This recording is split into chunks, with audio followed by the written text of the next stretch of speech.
झारखंड की राजनीति में एक बड़ा मोड़ आया है, जहां भाजपा और आजसू ने एनडीए गठबंधन के तहत सीट शेयरिंग की घोषणा कर दी है। आज की संयुक्त प्रेस कॉन्फ्रेंस इस चुनाव मौसम में एक अहम संकेत है, क्योंकि 2019 के चुनाव में सिर्फ 2 सीट की खींचतान में आजसू और भाजपा के रास्ते अलग कर दिए गए थे।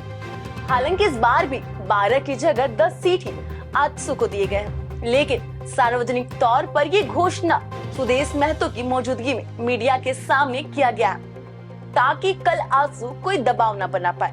इधर भाजपा ने चुनाव की शुरुआत ही जिस कूटनीति और स्मार्टनेस से किया है, राजनीति में इसे पहली बढ़त के रूप में देखा जा सकता है। 2019 में आजसू ने 12 सीट की मांग की थी, लेकिन भाजपा के साथ तालमेल न होने पर यह गठबंधन से बाहर हो गए। इसका सीधा नुकसान दोनों पार्टियों को हुआ, जिससे 6-7 सीट पर हार का सामना करना पड़ा। लेकिन इस बार शिवराज सिंह चौहान और हिमंता बिस्वा शर्मा की अगुवाई में भाजपा ने समय रहते सुदेश महतो की उपस्थिति में सीट का ऐलान कर दिया है। पहले हम आजसू को अभी तक जो हमारा डिस्कशन हुआ, ये 10 सीट में आजसू लड़ने जा रहा है, जिसका नाम मैं आपको बोलना चाहूंगा। एक पहला सीट होगा सिल्ली, जहां से आजसू लड़ेगा। रामगढ़ आजसू लड़ेगा। गोमिया आजसू लड़ेगा। ईसागढ़ आजसू लड़ेगा। मांडू आजसू लड़ेगा। जुगसलाई आजसू लड़ेगा। डुमरी आजसू लड़ेगा। पाकुड़ आजसू लड़ेगा। लोहारदगा आजसू लड़ेगा। मनोहरपुर आजसू लड़ेगा। अभी तक जो हमारा चर्चा हुए, इस हिसाब से ये 10 सीट आजसू लड़ेगा और हम लोगों को अपेक्षा भी होगा कि आजसू अपना उम्मीदवार ये 10 सीट में घोषित करे। आजसू को इस बार 10 सीट दी गई है, जो ये साफ तौर पर दिखाता है कि भाजपा ने इस बार बिना कोई जोखिम उठाए समझदारी से अपनी रणनीति बनाई है। विपक्षी पार्टियां इसे आजसू की औकात दिखाने के रूप में देख रहे हैं। भाजपा ने इस बार कोई कसर नहीं छोड़ी है।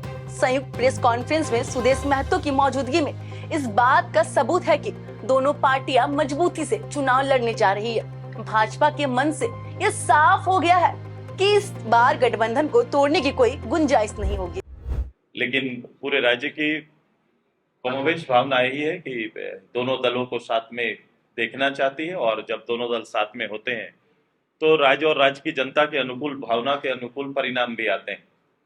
वर्तमान परिस्थिति राज्य की जो बनी हुई है, वर्तमान नेतृत्व जिन्होंने 2019 में इस राज्य का कमान संभाला, मुझे लगता है कि कोई भी वर्ग इस कुशासन से अछूता ना होगा।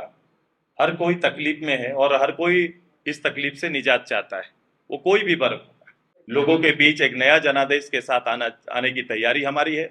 जन आशीर्वाद हम सबको लेना है। हम संयुक्त रूप से चुनाव में जाएंगे, एक दूसरे का सम्मान करते हुए हम जाएंगे, और सबसे बड़ा सम्मान यहाँ की जनता का हमारा रहेगा।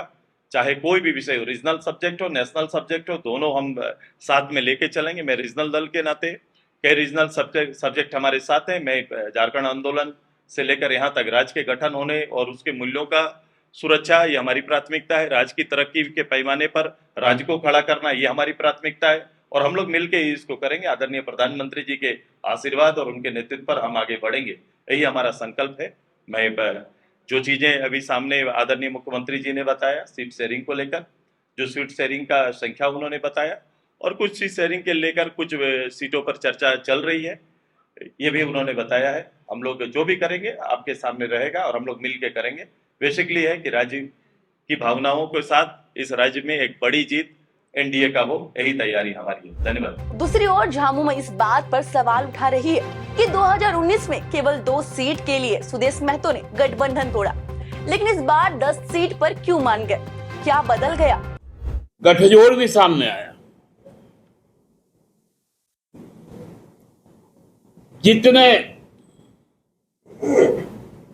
लोग पिछले 5 सालों से हाय हाय मचा रहे थे, सब इकट्ठे हो गए।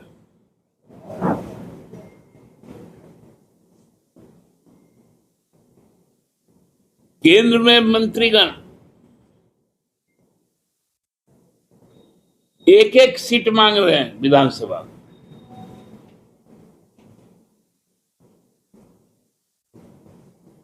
बिहार में जिसकी सत्ता, जिनके कारण केंद्र की सत्ता टिकी हुई है, वो हाथ फैला रहा है 2 सीट के लिए। जो पिछली बार गांव का सरकार बना रहा था,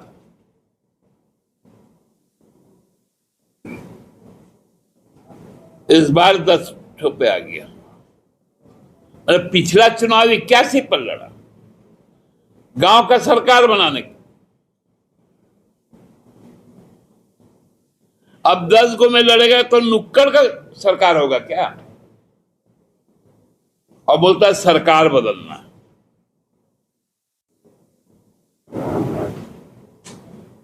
दस को चुनाव लड़ेगा, एक आधो को जीतेगा कि नहीं जीतेगा उसका ठीक ठिकाना है नहीं। बोलता हम लोग सरकारें बदल देंगे। इन नापाक गठजोड़ जो हुआ है, जो लूट के लिए हुआ है, ये टिकने वाला नहीं। आप देखिएगा कि खाली सीट का अनाउंसमेंट हो जाने दें। इन सब के बीच ये तो तय है, आने वाले चुनाव में भाजपा आजसू गठबंधन ने विपक्ष के लिए चुनौतियां बढ़ा दी है, क्योंकि ये इकट्ठा लड़े तो 7-8 सीटों पर जहां इनका जनाधार है, वहां इनकी जीत की गुंजाइश कई गुना ज्यादा होगी। यही कारण है कि प्रतिद्वंदी झामुमो ने आजसू पर कटाक्ष करते हुए कहा, आखिर कैसे मान गए सुदेश। फिलहाल द न्यूज़ पोस्ट के लिए इतना ही। ऐसे खबरें हम आप तक पहुंचाते रहेंगे। देखते रहिए द न्यूज़ पोस्ट। धन्यवाद।